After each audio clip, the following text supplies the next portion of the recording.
Kembali lagi di Cerita Cinta Channel. Jangan lupa like, comment, and subscribe ya. Terima kasih.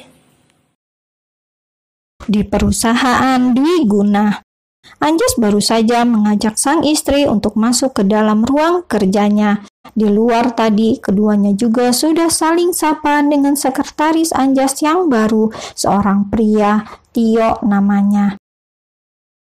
Bukannya langsung duduk di kursi kerja, Anjas malah ikut duduk di sofa bersama sang istri. Katanya mau tanda tangan beberapa dokumen, kenapa duduk di sini? Tanya Lili, padahal dia ingin langsung berbaring saja di sofa itu, tidak ingin melakukan apapun selain merebahkan tubuhnya. Sementara Anjas mendadak ragu dan malu untuk minta dipanggil dengan sebutan Mas juga, rasanya mendadak canggung. Ya sudah, aku kerja dulu, kamu tidur saja, balas Anjas kemudian, jadi mengurungkan niatnya. Namun saat dia hendak bangkit, Lili malah menahan lengan sang suami. Tadi dia memang ingin langsung tidur, tapi saat melihat Anjas yang nampak kecewa, membuatnya tak tenang, jadi ingin bicara lebih banyak. Memangnya ada yang mau dibicarakan denganku? Apa? Tanya Lili kemudian. Dia telah berhasil membuat Anjas duduk lagi dan kini Lili menatapnya dengan lekat, bahkan memeluk pula lengan suaminya itu. Anjas menelan ludah lebih dulu dan pada akhirnya dia ucapkan juga apa keinginannya. Aku ingin mendengarmu memanggilku dengan sebutan Mas, ucap Anjas. Lili sontak terdiam dan menatap dengan kedua mata yang lebih lebar. Dia nyaris tertawa ketika mendengar ucapan sang suami. Rasanya begitu lucu jika harus memanggil Anjas seperti itu. Sementara jarak umur di antara mereka sebenarnya lebih tua Lili 2 bulan. Lili lahir di bulan Juli, sementara Anjas September. Namun tawa itu tak bisa keluar saat melihat raut wajah Anjas yang serius. Meskipun usianya lebih tua 2 bulan, tapi sekarang Anjas adalah suaminya, seseorang yang harus dia hormati lebih dari apapun. Mas Anjas, ucap Lili langsung, lalu mengulum senyum. Sementara Anjas sudah terkekeh ketika mendengar panggilan itu. Tawa pelan yang lama-lama jadi cukup keras. Anjas merasa lucu sendiri. Tak terbayang jika Usman, Robi, Gala, dan Gisel yang akan meledeknya dengan panggilan itu. Bisa-bisa mereka semua ikut memanggilnya dengan sebutan Mas juga. Cukup, jangan memanggilku Mas lagi, ucap Anjas, dan kali ini Lili pun akhirnya tertawa. Iya, lucu sekali, aku juga geli sendiri, balas Lili. Keduanya tertawa bersama. Tapi tidak apa, aku akan mulai membiasakannya mulai sekarang, putus Lili kemudian setelah tawanya mereda. Ya sudah sana, Mas kerja dulu, tambah Lili pula. Anjas yang gemas sendiri dengan panggilan itu pun langsung mengusap puncak kepala Lili dengan kasar, sampai rambut Lili jadi cukup berantakan. Ih, rambutku berantakan, An, keluh Lili dengan suara yang cukup tinggi. Anjas yang merasa bersalah pun merapikan rambut istrinya itu lagi. Diam, titah Anjas agar kepala Lili tidak gerak-gerak. Saat sedang menyisir rambut sang istri menggunakan jari-jarinya, tiba-tiba perhatian Anjas tertuju pada bibir sang istri. Ada hasrat yang tak bisa dia tahan, hingga akhirnya Anjas menyesap pula bibir merah tersebut. Kecupan lembut yang lambat laun jadi menuntut.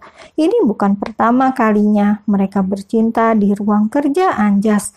Namun kini semuanya jadi lebih hati-hati mengingat kandungan Lili yang semakin membesar. Di atas sofa itu, akhirnya Anjas menguasai sang istri sepenuhnya.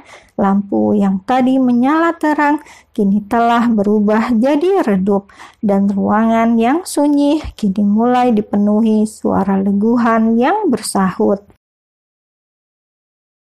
"Terima kasih, Bel. Aku akan pulang sekarang," ucap Dimas. Saat itu, waktu sudah menunjukkan jam 4 sore. Setengah hari, Dimas telah menghabiskan waktunya di rumah sakit.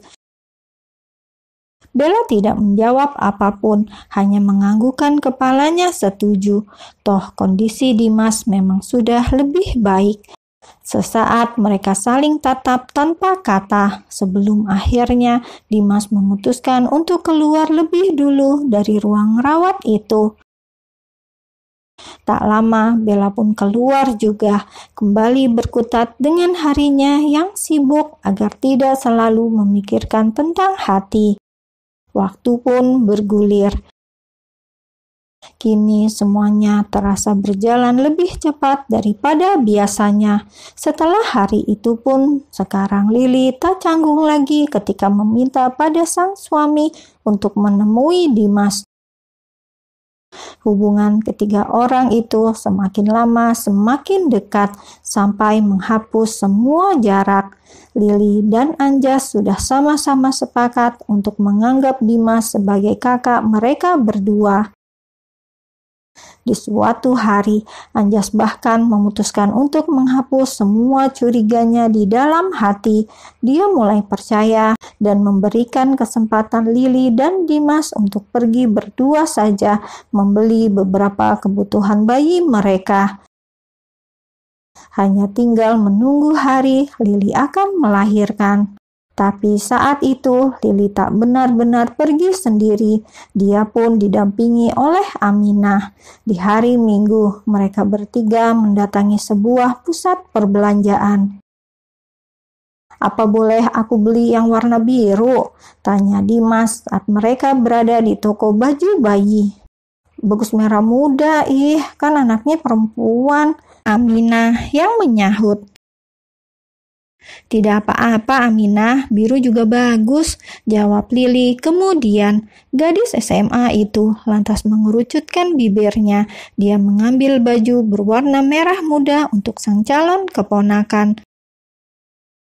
Terus berkeliling, dan Dimas telah banyak sekali membelikan barang bukan hanya untuk sang anak, tapi juga untuk Lili dan Aminah. Aminah senang-senang saja. Dia bahkan terkesan memanfaatkan situasi. Kapan lagi bisa berbelanja sepuasnya seperti ini? Tapi tidak dengan Lili. Tiap kali Dimas membelikannya barang, Lili merasa cemas. Cemas bagaimana caranya nanti dia menjelaskan pada sang suami. "Kurasa sudah cukup, kita tidak perlu membeli apapun lagi," ucap Lili setelah mereka bertiga keluar dari sebuah toko. Barang-barang belanjaan mereka dibawa oleh beberapa anak buah Dimas, mengekor di belakang mereka bertiga. "Kamu sudah lelah?" tanya Dimas, dan Lili mengangguk. "Ayo kita istirahat di kafe sebentar, nanti setelahnya baru pulang," usul Aminah. Dia pun tak ingin sang kakak ipar merasa kelelahan. Kini gantian Dimas yang mengangguk. Mereka menuju kafe terdekat yang ada di dalam mall tersebut, memilih tempat duduk dengan kursi sofa panjang hingga Lili bisa meluruskan kakinya di sana. Dia minum air banyak sekali. 1 gelas langsung habis dalam sekejap. Dimas refleks memberikan Lili tisu untuk mengeringkan bibirnya yang basah, dan Aminah menatap curiga interaksi tersebut.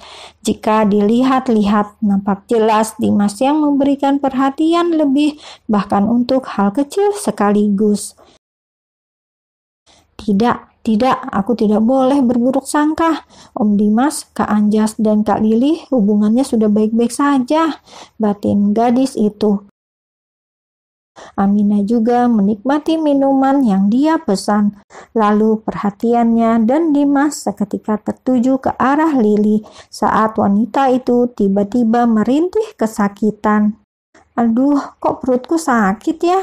rintih Lili seraya memegangi perutnya. Dimas dan Aminah sontak mendelik. Padahal hari perkiraan lahirnya masih 1 mingguan lagi. "Ah, sakit!" Dimas tak bisa diam lagi. Dia segera memapah Lili untuk segera pergi ke rumah sakit. Dan ini adalah sentuhan fisik mereka yang pertama kali setelah sekian lama waktu berlalu sejak hujan sore itu. "Ayo Om, cepat!" pinta Aminah. Dia lihat dengan jelas raut wajah Kak Lili yang kesakitan.